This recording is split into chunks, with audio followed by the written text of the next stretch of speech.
The final speaker in this group of four is Rajan Raju, who graduated from the Indian Institute of Management in Ahmedabad and set off on a career in banking. And he worked with Citibank, DBS, Deutsche Bank. And along the way, his passion, one of his passions was running. He took up long-distance running. And at one point in his life, those two things, his business career, his interest in running, collided. And in an instant, his life changed. Here's Raju to tell the rest of the story.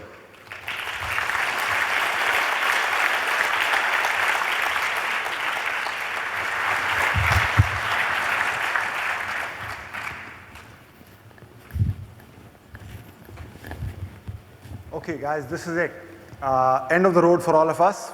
Aren't we happy that we did our 3 grateful breaths with Nithya?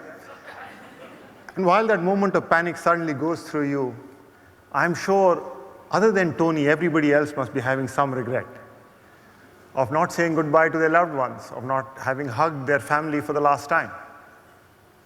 And those of you who are thinking about that unfinished email, work email that you still have, please can you drop me that email at rajanraju@me.com. I would really like to come and speak to you as to why you were thinking about this in the last moment of your life. Could I have some of the lights on, please? Could I have some of the lights on, please? Okay.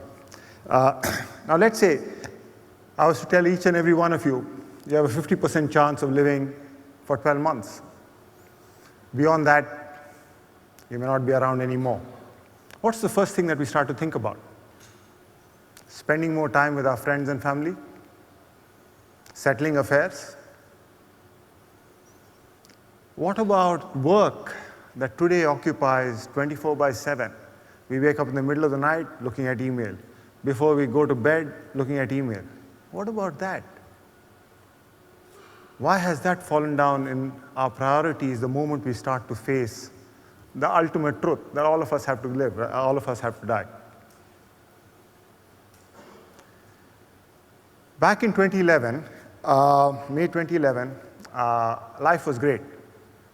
I had a new job, a family in transition. My eldest son was going into college in Paris, fantastic Paris, and looking forward to a 100-kilometer run, which is coming up the following month. And I had some time to spare, so I said I'm going to go for a small training run. So off I went for a 4-hour run. Halfway through, I decided to turn back and come back to the hotel. And then life went black. A speeding bus had hit me, a public bus. My face had gone through the windshield, was badly gashed. I had broken my nose, broken my neck, and my right eyeball socket was broken. I was in a coma. As the medical team was rushing me to hospital and the bus was being taken to its workshop, things were looking grim. More for me than for the bus. The doctors told my family to expect the worst. They said that if I were to survive, I would be paraplegic with brain damage potentially and facing a very long recovery. Fortunately, they were not all right. A day and a half later, I woke up, and I'm a generally optimistic guy. I found, thank you.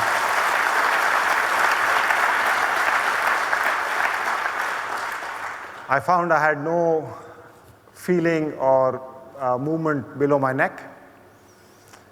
So even in my sense of optimism, I realized things were looking a bit bleak for me. And the only thing that I wanted to do at that point in time in the ICU was to come back home, spend some time with the family before it all ended. That was my primary driver. I was airlifted back to Singapore, lying in hospital, tubes everywhere, waiting for surgery. And I realized that maybe I had a slightly longer lease of life. The question that I started to ask myself was a question that I asked as a child. What do I want to be? It wasn't a question around what do I want to do, which is something that had occupied me for most of my career. Just that reframing of the question made a big difference. It was liberating. It allowed me to break out of the prison that I had built for myself as to who I want to be over the years of being a banker. I started to dream again of all the wonderful things that I could do, even if I was a tetraplegic. Motivational speaking was very high on that list. And I'm really glad that today all of you are here, allowing me that chance to tick that box. So thank you again for being a good audience.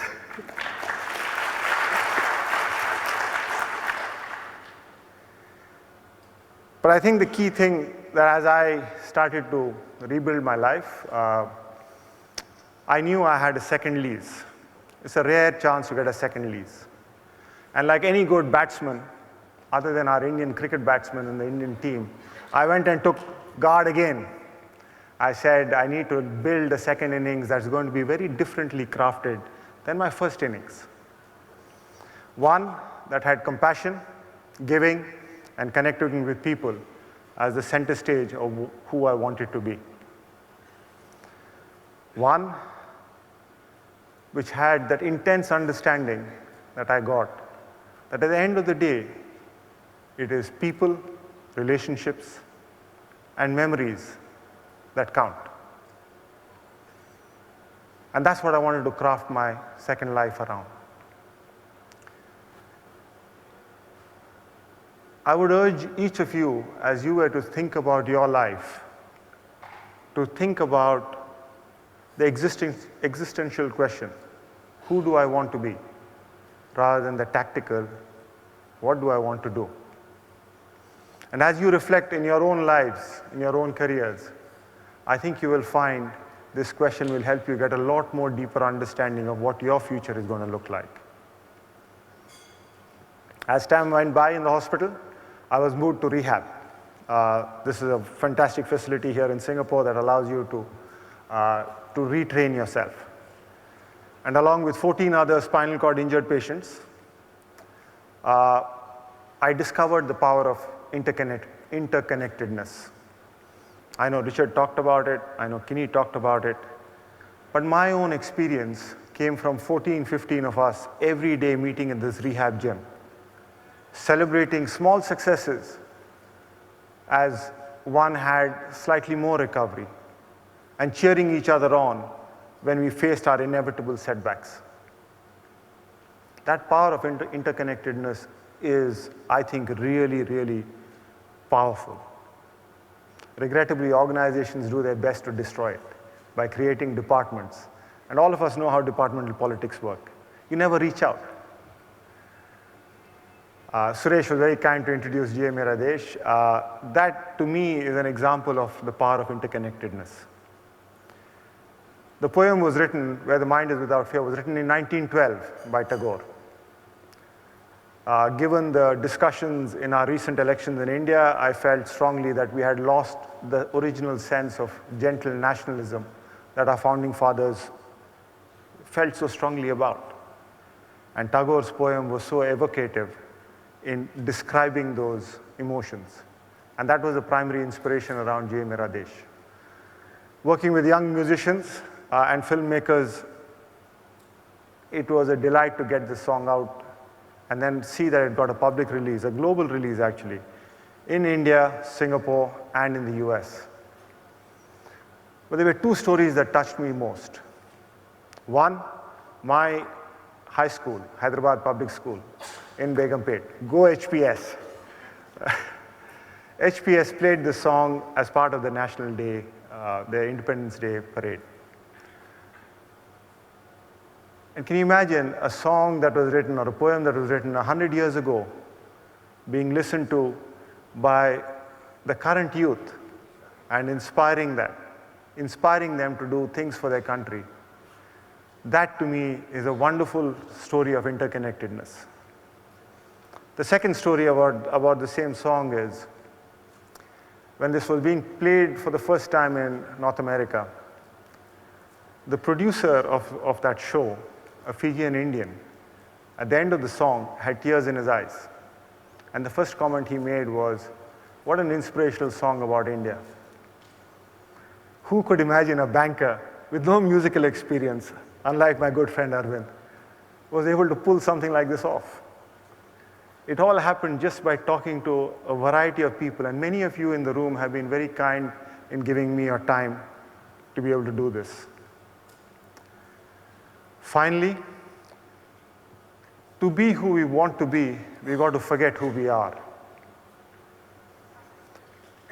Life throws rocks at you occasionally. In my case, it threw a bus as well. It is for us to make that beautiful rock garden, rather than look at somebody else and say, "I'm envious of your rose garden," or curse fate. That's our choice. And what I would just urge you is, whenever you get rocks thrown at you, think about that wonderful rock garden that you can build. And unless you forget the past, you will never get to where you want to get to. So never get yourself held back. I'll finally end with my favorite quote. I think it'll share some of Nitya's philosophy. It also is something that I find extremely useful in this whole process of recovery for myself. And that goes, "Yesterday is history. Tomorrow is a mystery. Today is a gift, and that's why it's called the present. Enjoy, celebrate, and do whatever you can to make yourself who you want to be today." Thank you all very much, and I'd also like to thank my wife, Anu, for being such a wonderful supporter. Thank you.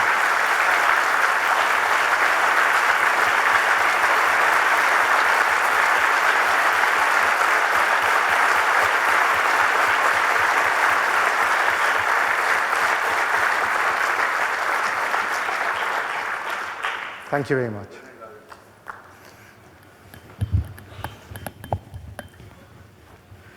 Thank you, ladies and gentlemen. Remarkable, inspiring story by Rajan there. So with that, I'd like to close out this session. And what you just heard in the last 40 minutes or so were 4 astonishing, remarkable stories, inspiring stories that leaves you with some answers to the question, what is the true meaning of work? How do we redefine not just our work, but our lives? With that, thank you for being a great audience. Let me hand it back to our MC, Suresh Shankar. Thank you very much, Gopi. I'd like to invite Yunus, Arvind, Nitya. Gopi, could you please stay? And Rajan on stage, back on stage, please.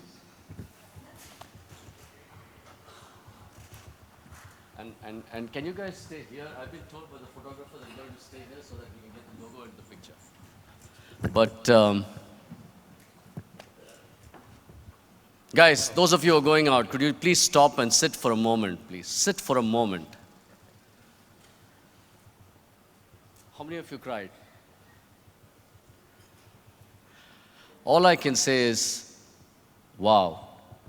They are the change. They are the change. We talk about this whole thing. These people are the change. I think we must be very privileged to have listened to such a wonderful lot of speakers, and it is indeed, I am humbled to be able to present a small token of, of our gratitude for that. Thank you very much, guys.